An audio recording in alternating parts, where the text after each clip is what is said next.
ഞാൻ വിവാഹം കഴിക്കാൻ ഉദ്ദേശിക്കുന്ന സ്ത്രീ ഇങ്ങനെ ആയിരിക്കണം എന്നൊരു സങ്കല്പമുള്ള ആളാണോ നിങ്ങൾ?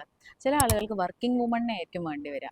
അങ്ങനെ ഒരാളെയാണ് നിങ്ങൾ പാർട്ട്ണറാക്കാൻ ഉദ്ദേശിക്കുന്നതെങ്കിൽ നിങ്ങൾ ഉൾക്കൊള്ളേണ്ട ഒരു കാര്യം എന്ന് പറയുന്നത് അയാൾക്ക് നിങ്ങളെ കെയർ ചെയ്യാനോ നിങ്ങളുടെ വീട് നോക്കാനോ ചിലപ്പോൾ സമയം ഉണ്ടാവില്ല എന്നുള്ളതാണ്. ഇനി നിങ്ങൾക്കൊരു ഹൗസ് വൈഫിനെയാണ് വേണ്ടതെങ്കിൽ അവർ നിങ്ങളെ കെയർ ചെയ്യായിരിക്കും, നിങ്ങളുടെ വീട് നോക്കുമായിരിക്കും.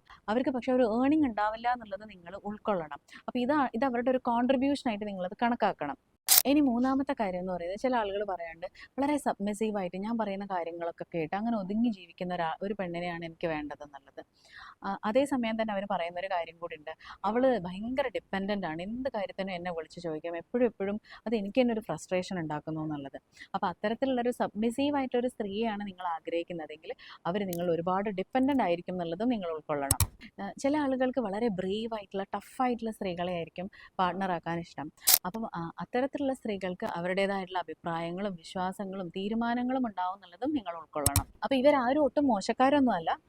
കാരണം ചില ഹൗസ് വൈഫ്സ് ഒക്കെ പറയാറുണ്ട്, ജോബ് ചെയ്യുന്ന വർക്കിംഗ് വുമണിനെ കാണുമ്പോൾ എനിക്ക് ഭയങ്കര കോംപ്ലക്സ് ആണ്, അവരോട് എനിക്ക് മിങ്കിൾ ചെയ്യാൻ പറ്റില്ല എന്നുള്ളത്. നിങ്ങൾ ഉൾക്കൊള്ളേണ്ട ഒരു കാര്യം എന്ന് പറയുന്നത്, ഈ പറഞ്ഞ എല്ലാ കാറ്റഗറി സ്ത്രീകളും അത്ര പെർഫെക്റ്റ് ഒന്നുമല്ല.